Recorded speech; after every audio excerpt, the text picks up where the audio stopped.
There is our Back to the Future future hover car.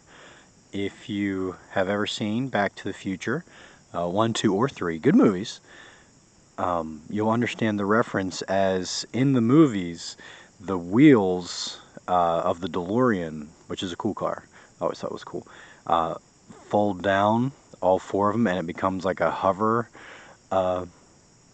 Well, I shouldn't say in all four. It becomes like a hover car. End of 1, it does it. 2, I believe it does it. 3, I don't think it does. It's been so long since I've seen it.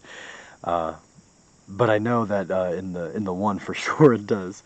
I might have them mixed up. But all 4 of our axles snapped and folded over. So when the Bobcat picked me up at the end of the night, it looked exactly like it was a car from Back to the Future, like the DeLorean is at the 1.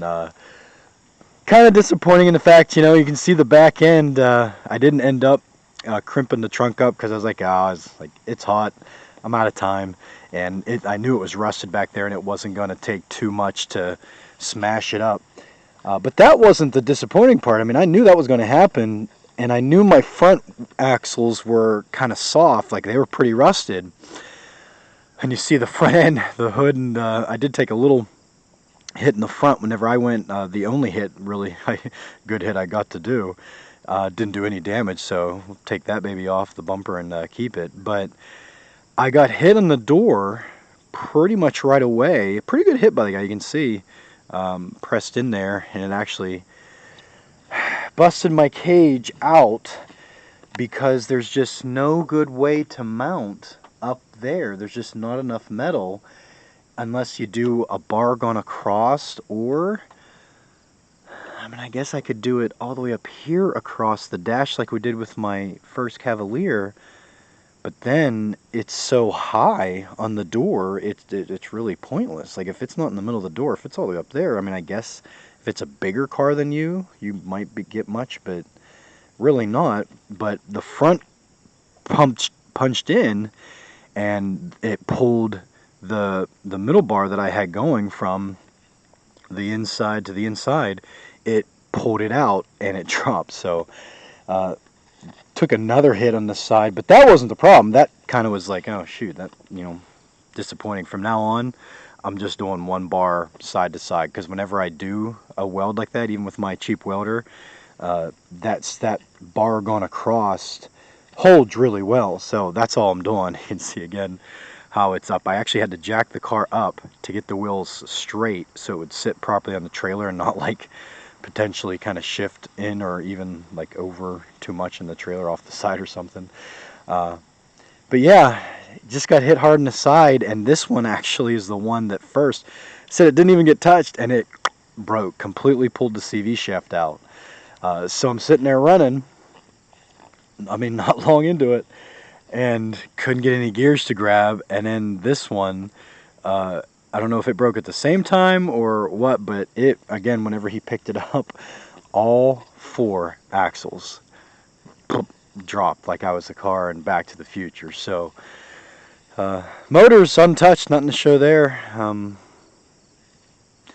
Just kind of disappointing that I knew, again, the back was rusted. I got a decent shot, like, actually, I mean, there's 27 cars. That was at Crawford, and it's a nice long pit, but it's not super wide. So 27 cars is a lot of cars, so you don't have a ton of space. But I was more toward the side to start. I was like the 3rd row in. They stacked us on each side of the pit.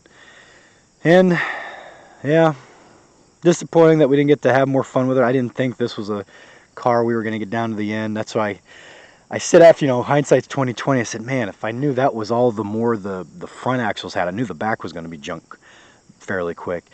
I said I would have just pinned it off the line, got a good hit, pinned it forward, got another good hit, and if that was it, say, hey, I had 2 hard hits, and I mean, I should have just done that. But yeah, this is it.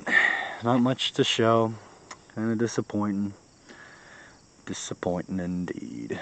So we will strip out what we reuse. Again, the bumper I'll pop off and keep that. Seems to be a hard bumper, because the guy got a decent hit in the front and didn't do anything but scratch it. And the aluminum wheels, again, we'll scrap. cut the hood off, or the roof off rather, and take it to the scrap yard.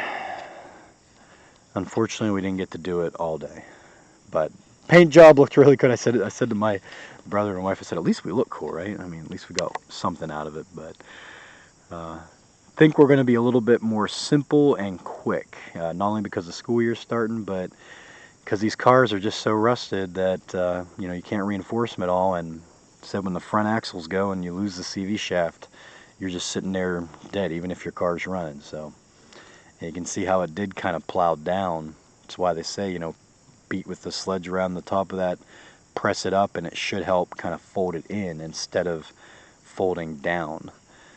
But it didn't matter in the end. So we do have 2 cars left. The Sebring is going to be straight stock with the gas tank in it.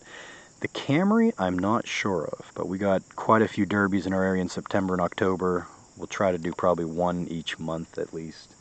We'll see what we got.